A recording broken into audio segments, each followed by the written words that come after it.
السلام عليكم ورحمة الله وبركاته. ازيكم عاملين ايه؟ يا رب تكونوا بخير ان شاء الله. النهاردة هنعمل عصير النعناع المركز.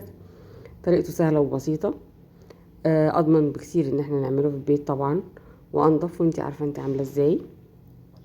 هنجيب كده، انا معايا هنا حوالي 3 ربط كبار من النعناع، غسلاهم كويس ومنضفاهم. هقطعهم بالشكل ده باي طريقة انت عايزة تقطعيهم بيها قطعيها. ومعايا حلة هحطهم في قلبها ومولعة على مية في الكتل تغلي المية، وهنقعهم فيها بالشكل ده. انا كده خلصت التقطيع. هعد بقى الكوبايات اللي انا هعملها. انا عايزاها غمر، يعني يا دوبك يغمر ورق النعناع بالشكل ده كده. هعد انا حطيت ميه قد ايه، لان هحط لكل كوبايه ميه كوبايتين من السكر. تمام، يعني كل كوبايه ميه هتحطيها تحطي قصادها كوبايتين من السكر.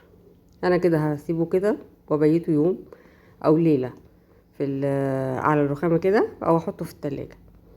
تمام، عشان اخد النكهه كلها. انا عاملاه مقطعاه بالعيدان بتاعته بكل حاجه، يعني شايله الورقه الوحشه بس عشان استخلص منه كل النكهه بتاعته. تمام بالشكل ده كده. جينا كده تاني يوم هرفعه على النار. عايرت السكر، انا قلت كل كوبايه ميه لها كوبايتين من السكر.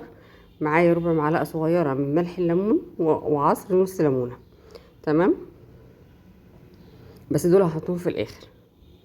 هسيبه كده يغلي بقى مع بعضه ويبدأ يتأثر. هي كده بدأت تغلي بس لسه بدري عليها جدا. يتأثر شوية ويتقل في بعضه زي الشربات بالظبط. تمام كده، لسه كمان خفيف. فهسيبه بقى يغلي شوية. هعصر بقى نص ليمونة في الآخر قبل ما اشيله بشوية، وانزل بملح الليمون بالشكل ده، ربع معلقة صغيرة من ملح الليمون. هسيبه بقى يغلي شوية وبعد كده اطفي عليه. اكون استخلصت منه كل اللي فيه، وهغطيه طبعا كل مرة اغطيه فيها علشان هو طبعا من زيوت الطيارة، فما يضيعش ريحته وادانها طعمه وريحته في قلبه. هسيبه بقى يبرد خالص وبعدين هصفيه. بعد ما يبرد هصفيه بالشكل ده كده. كده بعد ما صفيته هو بيبقى لونه كده. هحط له بقى لون غذائي اخضر. انا مجهزه الازازه اللي هعبيه فيها وغسلها كويس قوي ومنشفاها كويس قوي، ومعايا اللون الغذائي الاخضر. هحط نقطتين بساط، انت حسب الدرجه اللي انت حابه ان انت توصلي لها. تمام، انا حطيت نقطتين 2، وبعدين حسيت انه خفيف شويه زودت كمان نقطه. تمام بالشكل ده كده. هيبقى اللون معقول وكويس، ومش هيبقى غامق قوي بزياده، لان لما بيبقى غامق قوي بتيجي تحطيه على الليمون بيغمق الليمون فما بيبقاش طعم شكله حلو. تمام بالشكل ده كده. هنعبيه بقى في ازايز. معايا الازايز طبعا انا قلت انها معقمه ونضيفه. هجيب قمع بقى عشان يسهل عليا عمليه الصب في قلب الازايز، وبالكبشه كده، وهنزل بيه على القمع في الازازه. تمام، زي ما حضراتكم شايفين كده بالظبط.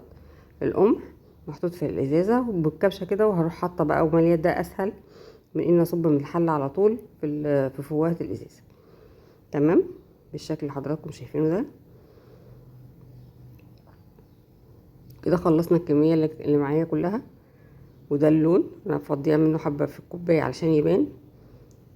تمام، لو انت عايزه تقلي عن كده تقلي، عايزه تخففي عن كده خففي، انت ومزاجك. تمام، هنعمل بقى كوبايه ليمون حلوه ونحط عليها نقطه صغيره من ده، والسكر يبقى معتدل. وبألف هنا وشفا يا رب.